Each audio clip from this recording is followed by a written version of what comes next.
नमस्कार, संस्कृति आईएएस के यूट्यूब चैनल पे आपका स्वागत है। आज के टारगेट प्रीलिम्स प्रोग्राम के अंतर्गत दो क्वेश्चंस के माध्यम से दो टॉपिक्स को समझेंगे। पहला टॉपिक है कोरल से संबंधित या प्रवालों से संबंधित और दूसरा टॉपिक है लेटेराइट सॉइल से संबंधित या लेटेराइट मृदा से संबंधित। पहले प्रश्न देख लेते हैं।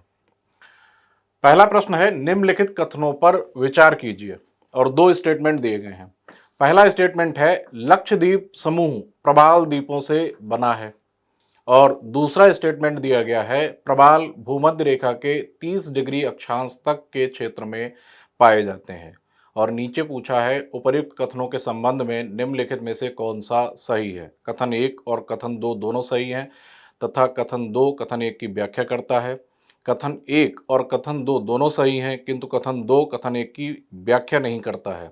सी ऑप्शन है कथन 1 सही है किंतु कथन 2 सही नहीं है और डी ऑप्शन है कथन 1 सही नहीं है किंतु कथन 2 सही है। ये पूरा प्रश्न है और प्रश्न मुख्य रूप से प्रवालों के बारे में है। प्रवालों को इंग्लिश में कोरल कहा जाता है। प्रवाल उष्णकटिबंधीय समुद्रों में पाए जाने वाले जीव होते हैं और ये उष्णकटिबंधीय समुद्रों के उथले क्षेत्रों में विकसित होते हैं, इनकी ग्रोथ होती है। और प्रवालों के विकसित होने के लिए कुछ परिस्थितियां अनुकूल होनी चाहिए, या इस तरह से कहें कि प्रवालों के लिए या प्रवालों के विकसित होने के लिए कुछ आदर्श स्थितियां होती हैं। जैसे उष्णकटिबंधीय समुद्री क्षेत्र होना चाहिए और जो जल क्षेत्र होना चाहिए उसमें गहराई बहुत ज़्यादा नहीं होनी चाहिए, उथला जल क्षेत्र होना चाहिए। 50-60 मीटर तक ही प्रवाल विकसित हो सकते हैं। सूर्य प्रकाश की उपस्थिति होनी चाहिए। लवणता 27 प्रति 1000 ग्राम के आसपास होनी चाहिए। इसका मतलब हो गया कि 1000 ग्राम समुद्री जल में लवणों की मात्रा 27 ग्राम के आसपास होनी चाहिए। ना तो लवणता बहुत ज़्यादा होनी चाहिए और ना ही लवणता बहुत कम होनी चाहिए। तो जो औसत लवणता होनी चाहिए वह 27 प्रति 1000 के आसपास होनी चाहिए। समुद्र के जल का तापमान 25 डिग्री सेल्सियस के आसपास होना चाहिए। ना तो 20 डिग्री से कम हो और ना ही 35 डिग्री से ज़्यादा हो, क्योंकि अगर समुद्र के जल का तापमान अधिक हो जाएगा 35 डिग्री से तब भी प्रवाल नहीं विकसित हो पाएंगे, और अगर 20 डिग्री से तापमान कम हो जाएगा तब भी प्रवाल विकसित नहीं हो पाएंगे। तो इस प्रकार से कुछ ऐसी आदर्श परिस्थितियां एक साथ इकट्ठी अवेलेबल होनी चाहिए, उपलब्ध होनी चाहिए, तभी प्रवाल विकसित हो सकते हैं। और प्रवाल का जो कंकाल होता है, प्रवाल जीवों का जो कंकाल होता है वह कैल्शियम कार्बोनेट से बना हुआ होता है।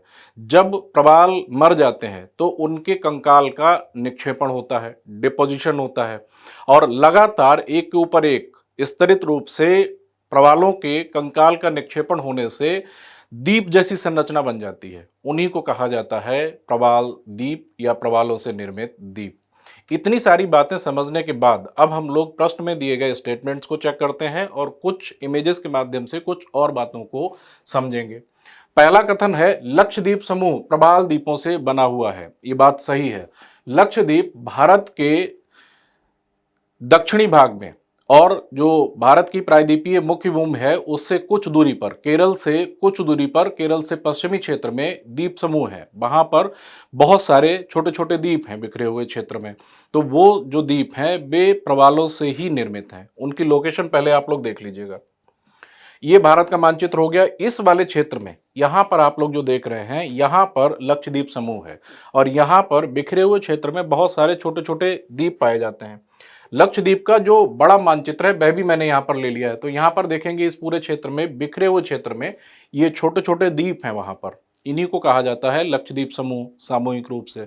और इनका निर्माण प्रवालों के कंकाल के निक्षेपण से ही हुआ है। तो जो पहला स्टेटमेंट यहाँ पर दिया गया है कि लक्षद्वीप समूह प्रवाल द्वीपों से बना है, ये बात सही है। और द्वीप किस प्रकार से बनते हैं उसके लिए भी मैंने एक इमेज ली है। एक ये इमेज लिए मैंने जिसमें आपको कोरल्स दिखाई दे रहे हैं। कोरल्स में जो रंग दिखाई दे रहे हैं वो कोरल्स के साथ सहजीवी संबंध में रहने वाले जूजेंथले शैवाल के चलते होते हैं। और इन कोरल्स के निक्षेपण से इस प्रकार के द्वीप जैसी संरचना बन जाती है समुद्र के उथले क्षेत्रों में। और इसी प्रकार के द्वीपों से भारत का लक्षद्वीप समूह बना हुआ है। तो इसलिए जो पहला स्टेटमेंट दिया गया है प्रश्न में वह सही है। अगला कथन दिया गया है प्रवाल भूमध्य रेखा के 30 डिग्री अक्षांश तक के क्षेत्र में पाए जाते हैं। सामान्य रूप से इस कथन में यह कहा गया है कि विषुवत रेखा के उत्तर 30 डिग्री अक्षांश तक और दक्षिण के 30 डिग्री अक्षांश तक के क्षेत्र में प्रवाल पाए जाते हैं। ये बात सही है कि 30 डिग्री उत्तरी अक्षांश से लेकर 30 डिग्री दक्षिणी अक्षांश के बीच के उष्णकटिबंधीय महासागरों के क्षेत्र में ही प्रवाल पाए जाते हैं। लेकिन यहाँ पर ध्यान रखने वाली बात है कि स्टेटमेंट दोनों सही तो हैं। अब यहाँ पर जब हम जाएंगे इसके ऑप्शंस में, तब ऐसे प्रश्नों के उत्तर देने में थोड़ा सा कंफ्यूजन हो सकता है, क्योंकि कथन 1 और कथन 2 दोनों सही हैं तथा कथन 2 कथन 1 की व्याख्या करता है। अब ये व्याख्या करता है या नहीं करता है, इस बात को समझने के लिए किसी भी प्रश्न में, ऐसा कोई भी प्रश्न अगर पूछा जाए और ये पूछा जा रहा है कि व्याख्या करता है या नहीं करता है, तो आप इस तरीके से समझिए, क्या दूसरा कथन या दूसरा जो कथन है वह पहले कथन का कारण है या नहीं, या पहला कथन दूसरे कथन के परिणाम स्वरूप है या नहीं। अब आप यहां पर देखेंगे कि लक्षद्वीप समूह प्रवाल द्वीपों से बना हुआ है, यह बात सही है। लक्षद्वीप समूह 30 डिग्री उत्तरी अक्षांश से 30 डिग्री दक्षिणी अक्षांश के बीच में उष्णकटिबंधीय क्षेत्र में अवस्थित है, यह बात भी सही है। लेकिन यहां पर ध्यान रखने वाली बात है कि केवल उष्णकटिबंधीय अक्षांशों में अवस्थित होने की वजह से ही लक्षद्वीप प्रवाल द्वीपों से नहीं बना है, बल्कि वहां प्रवालों के विकसित होने के लिए अन्य सभी आदर्श परिस्थितियां पाई जाती हैं। उथला जल क्षेत्र पाया जाता है, वहां पर अनुकूल लवणता पाई जाती है, वहां पर अनुकूल तापमान पाया जाता है, वहां के जल में पोषक तत्व पाए जाते हैं, वहां के जल में सूर्य प्रकाश की उपस्थिति पाई जाती है, और ये सभी कारक एक साथ पाए जाते हैं। इस वजह से लक्षद्वीप समूह के क्षेत्र में प्रवाल विकसित हो पाते हैं और इसी वजह से उस क्षेत्र में प्रवाल द्वीपों का निर्माण हुआ है। केवल इस अकेले कारक की वजह से लक्षद्वीप समूह में प्रवाल द्वीपों का निर्माण नहीं हुआ है। तो इसलिए स्टेटमेंट दोनों सही हैं, लेकिन जो स्टेटमेंट दूसरा है वह पहले की संपूर्ण व्याख्या नहीं कर रहा है। इसलिए इस प्रश्न का उत्तर हो जाएगा कि कथन 1 और कथन 2 दोनों सही हैं, किंतु कथन 2 कथन 1 की व्याख्या नहीं करता है। बी ऑप्शन इस प्रश्न में सही उत्तर हो जाएगा, क्योंकि प्रवालों के विकसित होने के लिए अन्य दशाएं भी लक्षद्वीप समूह में उपस्थित हैं। इस वजह से लक्षद्वीप समूह में प्रवाल द्वीपों का निर्माण हुआ है, केवल उष्णकटिबंध क्षेत्र में अवस्थित होने की वजह से ही प्रवाल द्वीपों का निर्माण नहीं हुआ है। तो इस प्रश्न का उत्तर हो जाएगा बी ऑप्शन। अगला प्रश्न, लैटेराइट मृदा के संदर्भ में अगला प्रश्न पूछा गया है। लैटेराइट मृदा के संदर्भ में निम्नलिखित कथनों पर विचार कीजिए। लैटेराइट मृदा के बारे में प्रश्न पूछा गया है। लैटेराइट मृदा का जो नामकरण किया गया है वह ग्रीक भाषा के लेटर शब्द से लिया गया है। लेटर शब्द से बना हुआ है लैटेराइट शब्द। तो जो लैटेराइट मृदा होती है वह ईंटों को बनाने के लिए विशेष रूप से उपयोगी होती है, और ग्रीक भाषा में लेटर शब्द का मतलब ईंट ही होता है। इसी वजह से उसका नाम प्रतीकात्मक रूप से लैटेराइट मृदा रखा गया है। लैटेराइट मृदाएं उष्णकटिबंधीय क्षेत्रों में, ऐसे क्षेत्रों में विकसित होती हैं जहां पर वर्षा अधिक होती है और जहां पर तापमान अधिक होता है, और जहां पर क्रमिक रूप से शुष्क ऋतु और उसके बाद आर्द्र ऋतु, फिर शुष्क ऋतु, फिर आर्द्र ऋतु आती रहती है। तो ऐसी परिस्थितियों में लैटेराइट मृदा का विकास होता है, और अधिक वर्षा के चलते लैटेराइट मृदा के क्षेत्र में सतही भाग से सिलिका और चूना जैसे जो तत्व होते हैं वे वर्षा जल के साथ नीचे की ओर निक्षेपित हो जाते हैं। नीचे की ओर उनका निक्षालन या लीचिंग हो जाती है, नीचे की ओर इसके चले जाते हैं, और शेष आयरन ऑक्साइड और एल्यूमिनियम से परिपूर्ण मृदाएं ऊपर शेष रह जाती हैं। तो जो लेटेराइट मृदाएं होती हैं उनमें आयरन ऑक्साइड और एल्यूमिनियम जैसे तत्वों की अधिकता होती है और चूना सिलिका जैसे तत्वों की कमी होती है। सामान्य रूप से जो लेटेराइट मृदाएं होती हैं वे कम उर्वर होती हैं, लेकिन उनमें उपयुक्त खाद इत्यादि का निवेश करके काजू हो गया, चाय हो गई, कॉफ़ी जैसी फसलें, गन्ना, रबड़, केला जैसी फसलें उगाई जा सकती हैं।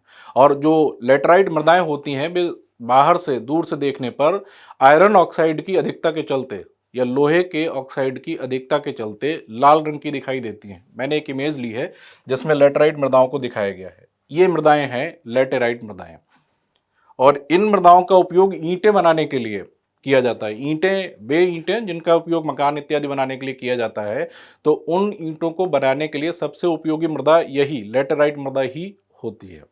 इतनी सारी बातें समझने के बाद अब हम लोग स्टेटमेंट्स को चेक कर लेते हैं।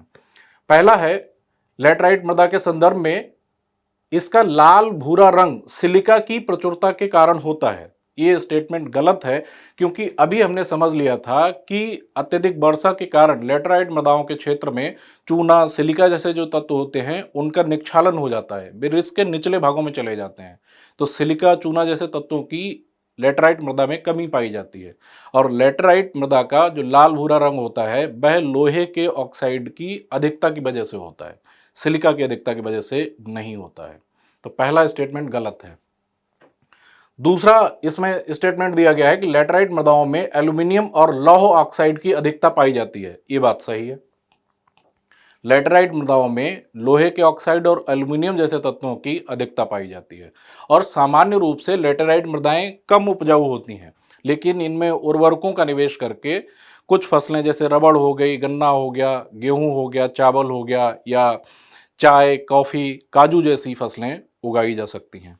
अब इसमें अगला स्टेटमेंट दिया गया है कि लेटराइट मृदा में चावल, बाजरा, रबर, कॉफ़ी और चाय इस मृदा में उपजाई जाने वाली प्रमुख फसलें हैं। ये बात सही है। उर्वरकों का निवेश करके इस मृदा में चावल, ज्वार, बाजरा, रबर, कॉफ़ी, चाय, काजू, गन्ना इत्यादि को उगाया जा सकता है। और भारत के दक्षिणी प्रायद्वीपीय क्षेत्र में, पश्चिमी घाट के क्षेत्र में, तमिलनाडु, कर्नाटक, केरल के क्षेत्र में, इसके साथ साथ प्रायद्वीपीय भाग के पूर्वी किनारे पर बिखरे हुए रूप में लेटराइट मृदाएं पाई जाती हैं। और वहाँ पर चाय, कॉफ़ी, काजू, गन्ना इत्यादि की खेती लेटराइट मृदाओं में की जाती है। तो जो तीसरा स्टेटमेंट दिया गया है, ये स्टेटमेंट लेटराइट मृदाओं के बारे में सही है। अब इसमें पूछा है उपर्युक्त कथनों में से कौन से सही हैं, कौन से सही हैं। तो सही तो दूसरे और तीसरा स्टेटमेंट सही है, पहला स्टेटमेंट गलत है। केवल एक और दो, केवल दो और तीन, बी ऑप्शन इसका सही हो जाएगा। लेटराइट मृदाओं से संबंधित इसी तरह से मिलता जुलता प्रश्न एक बार 2023 की यूपीएससी की सिविल सेवा की प्रारंभिक परीक्षा में पहले भी पूछा जा चुका है। तो इस प्रश्न का उत्तर हो जाएगा बी ऑप्शन। और ये एक इमेज है जिसमें लेटराइट मृदाओं को दिखाया गया है। और थैंक यू। और आज के एपिसोड में इतना ही। अब हम लोग अगले एपिसोड में मिलेंगे। धन्यवाद, नमस्कार।